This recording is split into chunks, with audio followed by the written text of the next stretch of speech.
apalagi sekarang ini kan menuju pemilihan presiden, banyak yang kita lihat politikus itu membongkar rumahnya sendiri, nah gitu, mengkritik rumahnya sendiri. Kadang-kadang kalau kita dapat mainan baru tuh mainan lama lupa. Oh itu, iya lucu kan, misalkan, wah ini rumahnya, gitu. Tapi habis itu dia kritik sendiri, rumahku ini kurang ini, Kadang-kadang kurang kita itu, gitu. gitu. Kadang-kadang Oh, gitu. iya iya iya. Jadi gini, ini buat semuanya. Entah dalam perjalanan hidup kita pahit, entah di dalam perjalanan hidup kita ini manis, entah menyenangkan atau menyusahkan, syukuri karena itu perjalanan. Gitu. Misalkan aku kenal seseorang yang hebat, yang sangat baik dan hebat, misalkan kulangi lagi lambat-lambat ya, siapa tahu ngerti dengan omonganku nih, jadi ngerti. Siap. Misalkan aku kenal seseorang yang sangat hebat, baik lagi, tapi harus diingat, sebelum aku mengenal orang yang hebat dan sangat baik ini, aku kenal lo dulu, yang sebenarnya tidak benar-benar baik lah. Tapi lewat lo aku kenal orang baik. Nah itu perjalanan. Kalau ku jelekkan lo, sama aja aku nggak bersyukur. Paham nggak? Karena aku tidak mengenal orang baik dan hebat itu kalau tidak lewat lo. Betul, betul. Nah itu yang suka kita, itulah kacang lupa kulit. Karena sekali lagi, orang yang berterima kasih dengan apapun keadaan hidupnya, tidak akan menjelekkan orang lain. Gitu.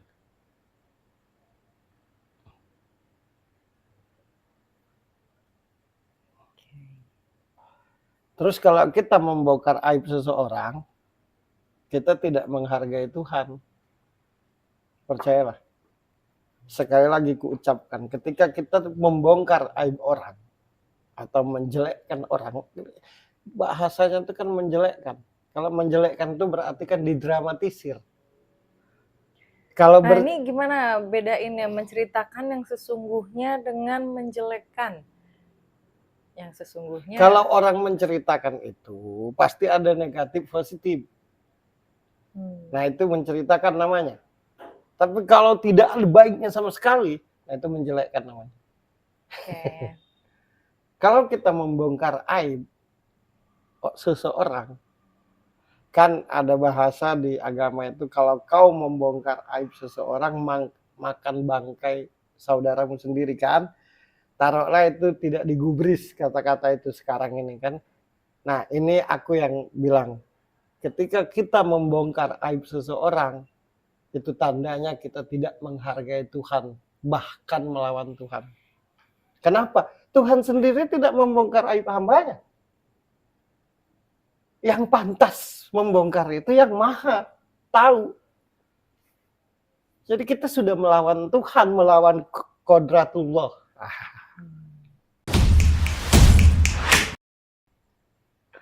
Iya, coba. Ini ada bacaannya. Tatkala kalian bersyukur, niscaya akan aku tambah nikmatku. Dan jika kalian kufur, maka sesungguhnya azabku amat sangat pedih. Nah ini.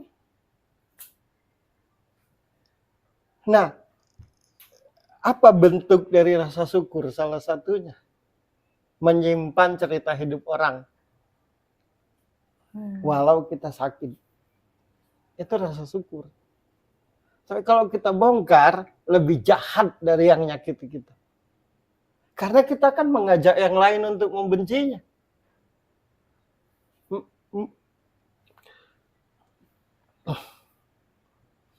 Tadinya kata Allah, mau kubelah dirimu. karena engkau disakiti. Tapi ketika rasa sakitmu engkau ceritakan ke orang lain, dan orang lain itu akhirnya membenci orang yang membuatmu sakit, engkau lebih jahat dari yang menyakiti.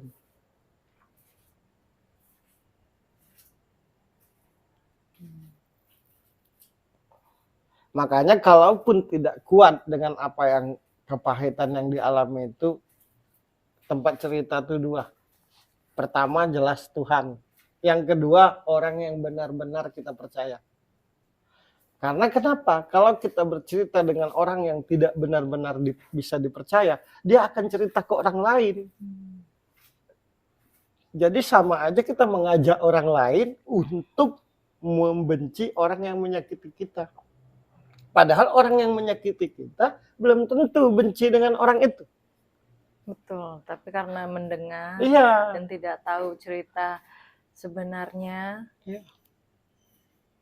akhirnya jadi malah ikut membenci.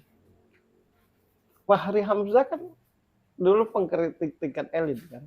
Tapi ketika dia di Partai Gelora, kita lupa seolah-olah sejarahnya dulu pengkritik. Ya, betul, betul. Yang dia ceritakan dari saat dia mendukung sampai sekarang kan. Okay. Paling-paling dia ngomong, ya sudahlah kita sama-sama ngerti lah. Ya sudahlah kita sama-sama tahu lah. Kan gitu. Okay. Jadi banyak orang berkata bahwa ketika kita membongkar aib seseorang, sama saja kita memakan bangkai saudara sendiri. Taruhlah itu tadi, sekali lagi kuulang, kadang-kadang dianggap angin lewat. Tapi bagiku, ketika aku membongkar aib seseorang, dan akhirnya membuat orang lain membencinya, sama saja tidak menghargai Tuhan. Dan bahkan melawan Tuhan. Karena Tuhan sendiri tidak membongkar aib hambanya. Makanya kan diwanti-wanti oleh Allah itu. Suatu saat aku minta pertanggungjawabanmu. Kelak nanti ku minta pertanggungjawabanmu. Gitu. Nah sementara pemahaman orang, nah itu cara Tuhan bongkar aibnya. Enggak lah. Untuk apa ada kalimat kelaknya nanti ku minta pertanggungjawabanmu. Kelaknya nanti. Ya berarti kan nunggu dunia ini berakhir. Atau ketika kita kembali kepadanya. Nah, gitu. Yang aku rasakan, walaupun mungkin dianggap punya tujuan Pak Fahri seperti ini, tapi yang aku rasakan dia total, dia mengerti, dia loyal. Salahnya di mana?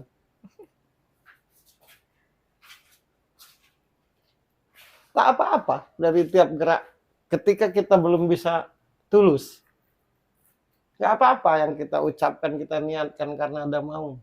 Tidak apa-apa. Tapi profesional, kompeten, ngerti, paham, berproses. Ini sudah ada maunya, tak paham apapun, nilai lagi. Waduh, tuh, aduh, ampun aku. Iya. Aku bekerja ini untuk minta ini. Tak salah.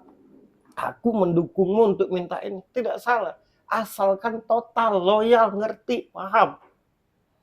Dan profesional. Ini mendukung untuk meliciki. Dan kalau ada maunya tadi lo contohin tuh jelas ya. Iya. Maksudnya katakan dengan jelas. Kan gitu. di politik itu ada bahasa kontrak politik. Wah, itu karena udah ada kontrak politik makanya dia mendukung. Ya nggak apa-apa. Asalkan total, loyal, ngerti, paham, profesional.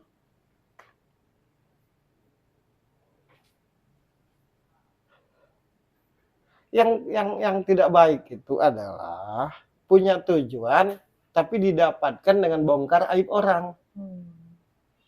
Itu yang. Okay. Dan menurutku Pak Fahri nggak kayak gitu.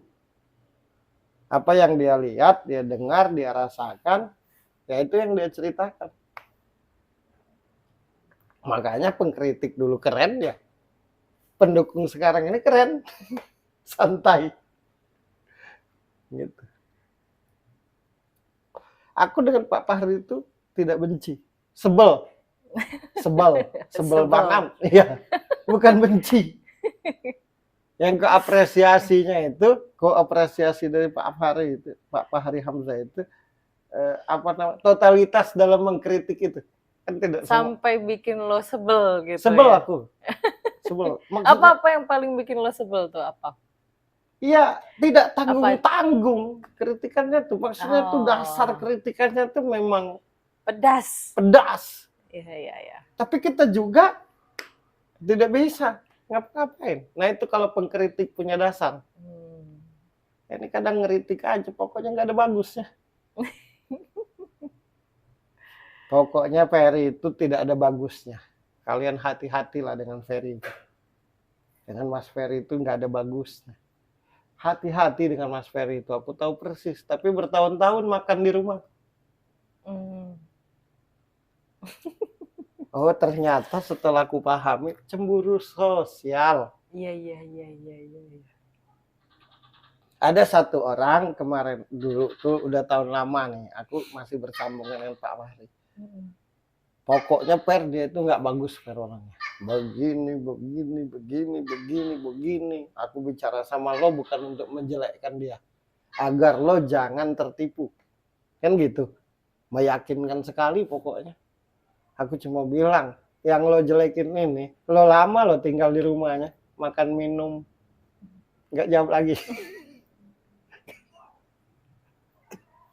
Kalau lo tidak kerja sama dia, kalau lo tidak pernah makan di rumahnya, kalau lo tidak pernah merasakan makan duitnya, nah barulah, walau itu tidak boleh masih pantas lah. Nah lo bertahun-tahun lo di rumahnya, lo bisa nyampe ke sini karena dia lo, walaupun mungkin menurutmu menyakitkan, tapi menurutku menyakitkan di sini bukan karena dia benar-benar menyakitimu loh. Enggak, Per, kenapa begitu? Aku kan bisa baca, aku bilang. Terus kayaknya enggak sesuai dengan keinginanmu deh. Kan aku perhatikan lo dikasih betis minta paha lo tuh. Kasih paha minta badan. Enggak udah gitu. Nah, inilah Per susah ngomong sama lo tuh. Nggak susah sebenarnya, tapi harus punya data gitu. Kalau bahasa politik itu harus punya data gitu. Oke. Nah, Pak Fahri nggak kayak gitu.